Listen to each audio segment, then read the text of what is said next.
everyone, this is Sila. Welcome to the ELPA Podcast. ELPA is the Association of Players in EuroLeague, which aims to collectively represent players and enhance their careers. We will be bringing you conversations with current and former EuroLeague players and other personalities from the world of basketball. Our guests will talk about their journeys, on and off the court stories, and look deeper into what it means to be a vital part of basketball industry.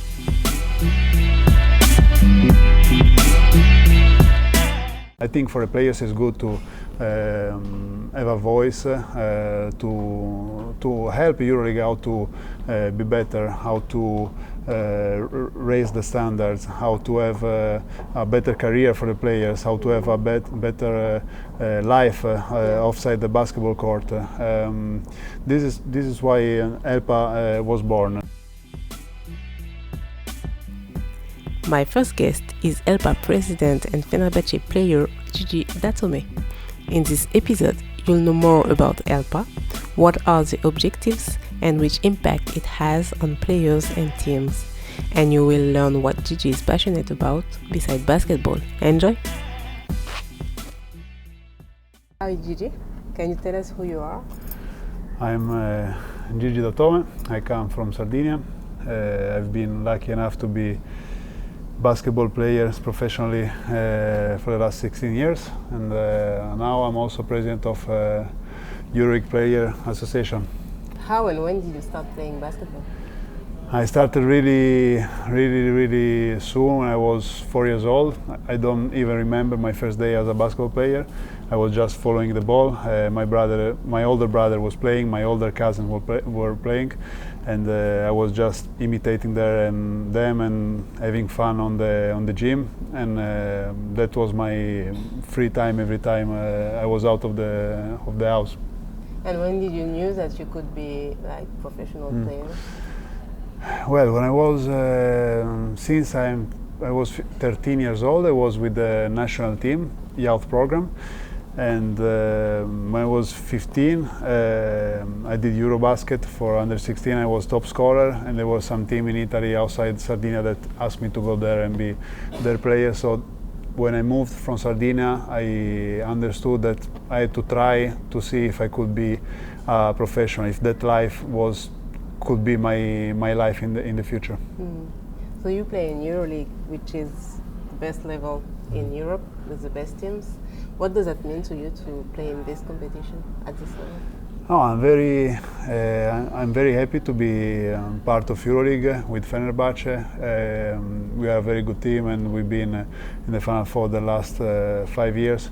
To be part of EuroLeague is nice. It's an elite basketball level in Europe, so elite clubs, elite players, and EuroLeague is growing. The basketball level is growing. The arena are better and better. The crowd is better and better. So I'm really glad and lucky and happy to be part of this. We also have more players who are willing to play in Europe instead of going to NBA, where it's the best players. How did you see the evolution of EuroLeague through the years? Oh, now is EuroLeague worldwide recognized as the second best league in the world, and there are a lot of players from NBA that they know that if they come to play in EuroLeague, it won't be that easy, like they assumed before.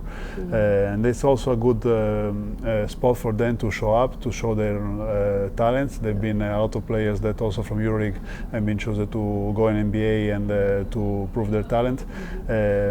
But now it's really worldwide recognized the high level of basketball as in terms of technical wise and also in terms of organization. You're the president of ELPA, which is EuroLeague Players Association. How did you get involved in it?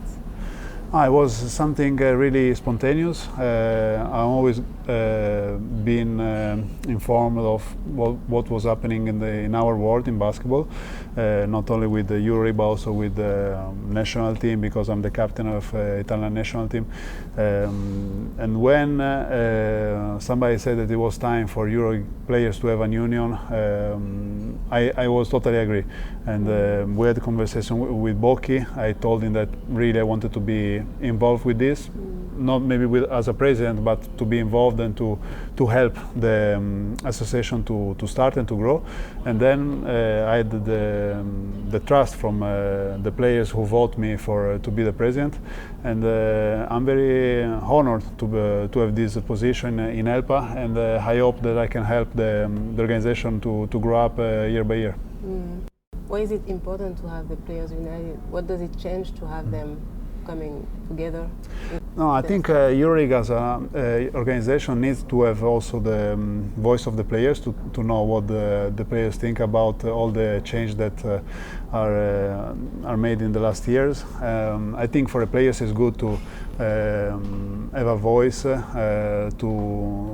help EuroLeague how to be better, how to raise the standards, how to have a better career for the players, how to have a better life outside the basketball court. This is why ELPA was born, to help players not only on the basketball court but also outside of it, to have, of course, better career but also better after career. And there is a lot of thoughts, a lot of plans, but now it just started. We are very happy for what we achieved, but I'm sure we can achieve something more for the beauty of the basketball, but also to help every player that's gonna feel like a family to be part of ELPA and part of EuroLeague. And you played a few years in NBA, and there is the NBPA, which is the same than ELPA, the NBA Association players. Have you had to reach the NBPA when you were over there? I was in touch with them. I was, of course, there are every year some meetings, so they explain you who NBPA is, which kind of organization it is, how can I help the players, and of course it's an organization that we can look a lot and we can learn a lot from them. It's not easy to be at their level because they have a lot of years of experience and a big importance in the league. But that's of course an organization that we can take a lot of things and put them in our world. It was good to me to have a touch of that as other former NBA players that now are playing in EuroLeague, and they know how important NBPA is in an NBA, and so we know that also ELPA can be very effective in our life in EuroLeague. And how can ELPA be helpful for a player who is coming from NBA to play in EuroLeague? How can you? I think ELPA year after year must be a point of reference for all the players, not only the players that are in the EuroLeague from the last years, but also players coming from other organizations in Europe, but also from NBA. I think one of the goals is to raise the standards. I mean, a player from the States, for example, can come to the best team in EuroLeague or to the newcomer and will find the same standards that allow him to play basketball in the best way as possible. I think we achieved a lot about this, but still I think we can achieve something more, and I feel, talking with the players, with the coaches, with the managers, that everybody knows how ELPA can help all the environment, all the organization to be a better place where to play basketball. And as you say, ELPA achieved a lot in only 1 year. According to you, which one of the improvement will have the biggest impact for the players? I think, for example, look like something underrated, but I think it's very important. The second medical opinion has been an incredible thing for the players, because trust me or not every team allows second medical opinion to players, so this is very important. I think the health of every human being, but of course also basketball players, is very important. So thanks, just so people know, thanks to ELPA, every players have the right to have a second medical opinion. Yes, to be sure about his medical condition, or to have a different point of view. This helps to have the best picture of each and every injury that may occur during the season or after season. We raise some standards for the trips. We know that the season is very tough and very busy. We arrange how to make these trips easier with better seats on the plane. That for players of 2 meters and more can change really our life, or fast track on the airport, or a hot meal after the games. And I'm sure there is really a lot to achieve more. Talking about also about EuroLeague by the teams. The good thing is that so far the teams allowed us to find this point of meeting, so we could achieve everything this together. Because also teams understand that we need rules to work better. Coaches, players, managers, also referees in the future. We are in the same page. We need only to focus on basketball and to do everybody the best job as possible. So you got a warm welcome from the clubs and managers and everything. But the more we're going, the more you're gonna have to fight to get what you want. Do you think that it will not help you to be as welcome in the team? No, I think there will be some not fight, I say, warm discussion, because everybody is trying to protect also the interest and the self point of view. But we as a player, I think we have a main role in this, because we go on the court, everybody come to the arena to watch us, and really we are the main object of basketball. So I think we will for sure have objective and honest and humble demands only for the good of basketball and for our careers. So I think that if you're gonna be intellectual honesty, we're gonna have an easy relationship. But also we have to be ready for not so easy relationships. But I think we are compact in this. We are united, and we're gonna be willing to achieve our goals. It's also part of the. It's part of our life, yes. Yeah. And how do you see the future of EuroLeague? I don't know. I mean, EuroLeague now is this year improved the number of teams, so going to be more games, and I like the concept. More games, pushing for the quality of games, more cities, more countries. Has to stay an elite organization in Europe.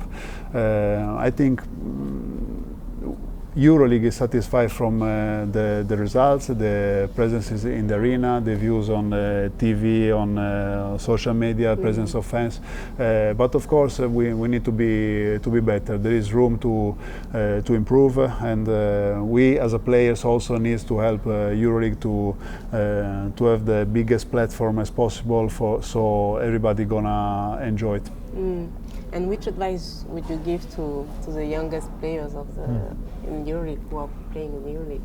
Because when you are young, you don't always see what's wrong, No, I think as a I don't want to say old player, as a veteran, let's say, it's a better way to say. Yes, experienced player, yes, even better.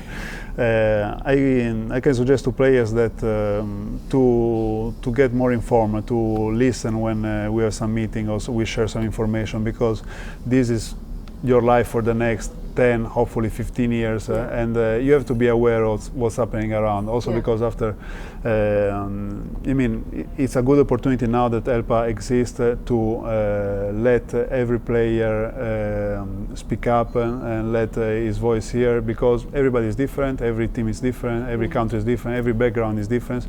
We want to help every player to feel the most comfortable on the court and off the court. And I think this is a big opportunity with ELPA, and I think this is the moment to get information, to make questions, to help each other as a players and as the organization and teams, to help each other to be a better environment. Yeah.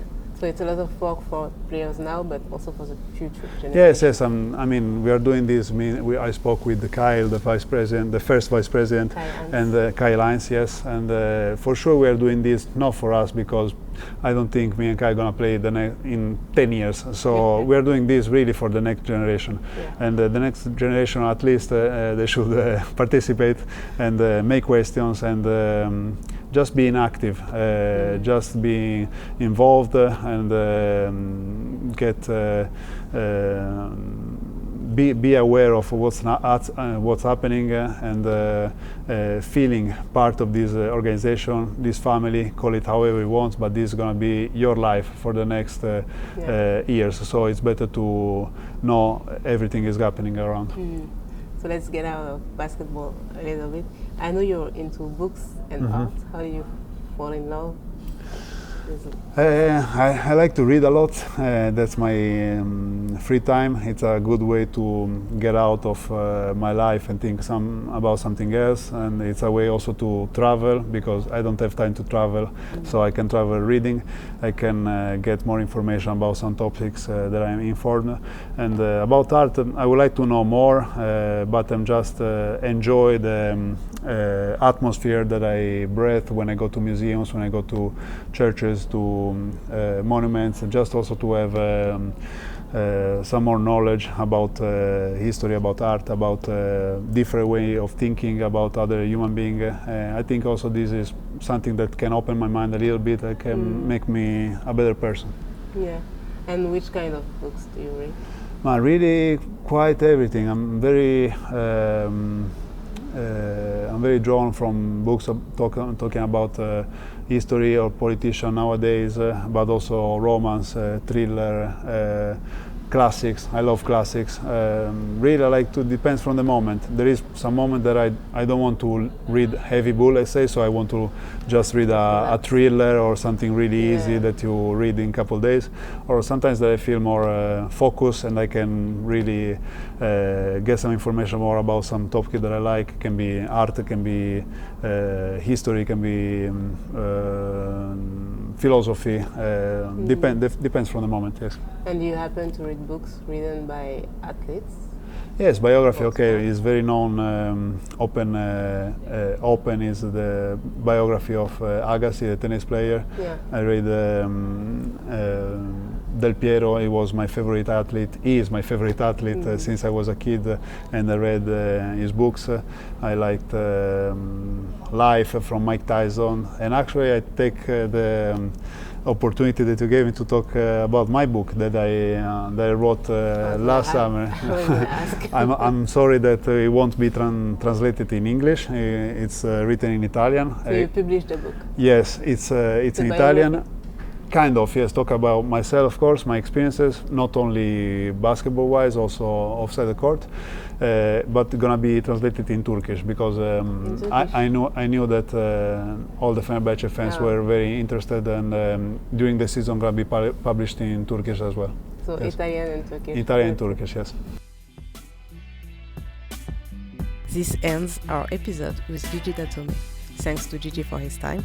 We hope you enjoyed the conversation, and thank you for listening. We will be back in 2 weeks for the next episode of the ELPA Podcast.